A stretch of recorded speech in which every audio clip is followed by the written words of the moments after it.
Bismillahirrahmanirrahim. Assalamualaikum warahmatullahi wabarakatuh. Terima kasih Ustadz.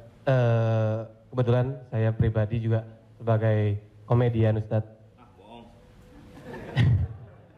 Dan mewakili teman-teman semua, kakak-kakak, abang-abang semua. Kita di panggung itu selalu menghibur. Namun ketika momen ada sesuatu yang harus kita keluarkan, kadang menjatuhkan orang. Mulai dari fisik, mencela dan lain-lain. Yang saya mau tanyakan, apakah dengan niat kita menghibur menjadi catatan, apakah menjadi catatan dosa untuk kita? Terima kasih Ustaz. Ada seorang ulama dipanggil Imam Abu Hatim, tapi kemudian di ujung namanya itu ditambahkan kata Al-Asam. Asam diambil dari kata summum, bukmun, omyun. Omyun buta, bukmun bisu, summun tuli, peka. Jadi Abu Hatim Al-Asam artinya Abu Hatim peka, tuli. Secara bahasa itu menjatuhkan orang. Siapa itu? Itu Abu Hatim peka, Abu Hatim tuli. Karena ada beberapa orang ada Abu Hatim, Abu Hatim, Abu Hatim. Yang ini Abu Hatim peka, tuli. Tapi kenapa nama itu tetap tersemat di belakang namanya? Dan tidak ada ulama yang melarang menggunakan peka itu di belakang namanya. Karena dia tidak merasa dijatuhkan dengan itu. Lalu kemudian itu pula tidak menjatuhkan dia di depan orang banyak. Apa sebab kronologis dia dipanggil Al-Asam? Dia seorang ulama. Suatu ketika dia sedang duduk, datang seorang anak gadis bertanya fatwa kepada dia. Saat anak gadis itu bertanya fatwa tentang hukum halal haram suatu masalah, mungkin karena wallahu alam bisawab atau saking groginya atau kentut anak gadis itu di depan dia.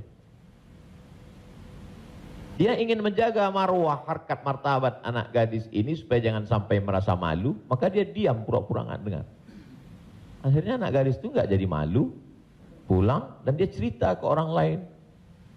Aku tadi mengalami begini dan aku kentut di depan Imam Abu Hatim. Terus apa komen dia?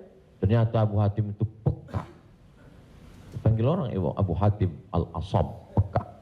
Sampai akhirnya setelah anak gadis itu meninggal, Imam Abu Hatim Al-Asam panjang umurnya, meninggal anak gadis itu, barulah Abu Hatim mengatakan, aku sebetulnya nggak peka, hanya ingin menjaga kehormatan dirinya. Jadi kisah Abu Hatim Al-Asam dapat kita pahami dua makna. Satu sisi ada saatnya kita menjaga kehormatan orang sampai mati dia.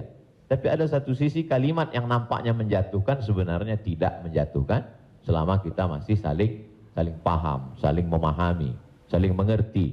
Ada kata-kata yang mungkin kita gunakan tapi menjatuhkan dia. Padahal sepertinya pujian.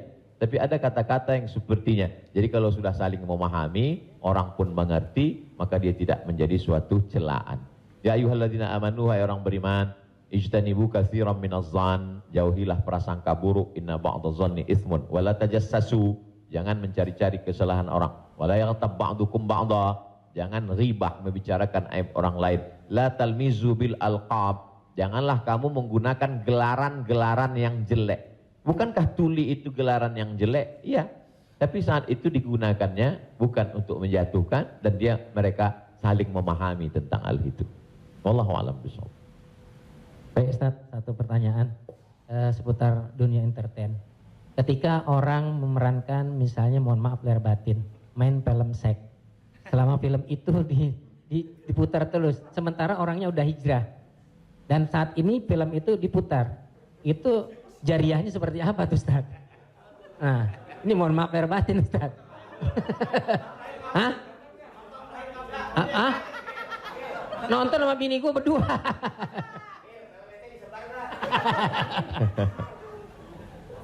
Man sanna fil islami sunnatan hasanatan, siapa yang membuat perbuatan yang baik, falahu ajruha, dia dapat pahalanya, wa ajru man amila biha, dan orang lain yang terinspirasi dengan itu. Jadi kalau Paski membuat rumah tahfiz, lalu kemudian komunitas-komunitas yang lain terinspirasi dengan itu, maka dapat pahala min ghairi an yanqusa min ujurihim syai'un.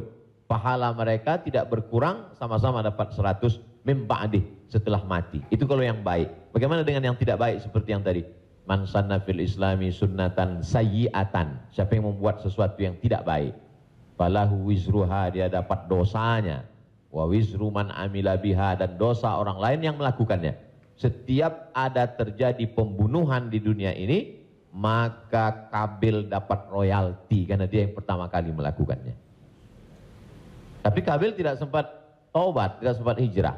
Jadi kalau ada yang sempat melakukan perbuatan jelek, dosa, saat dia taubat, dia buat konferensi pers. Saya sudah taubat, sudah mu'alaf kalau dia tidak Islam. Kalau dia sudah masuk Islam, saya sudah hijrah. Maka saya meminta kepada seluruh jamaah yang ada di dunia ini, yang masih menyimpan gambar, foto, video saya, tolonglah kalian delete, dan saya minta ampun kepada Allah Subhanahu wa taala. Lebih daripada itu sudah di luar kuasa dia. La yukallifullahu nafsan illa wus'aha.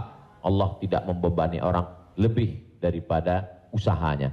Ada seorang hamba berpesan di zaman Nabi SAW, nanti kalau aku mati, maka bakarlah jasadku, lalu campakkan debunya ke laut.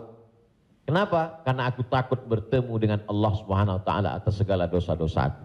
Disampaikan kepada Allah Subhanahu wa taala, kata Allah, aku ampuni hambaku itu karena masih ada rasa takut dalam hatinya. Makanya khotib naik ke atas mimbar, pesannya ittaqullah, takutlah kepada Allah.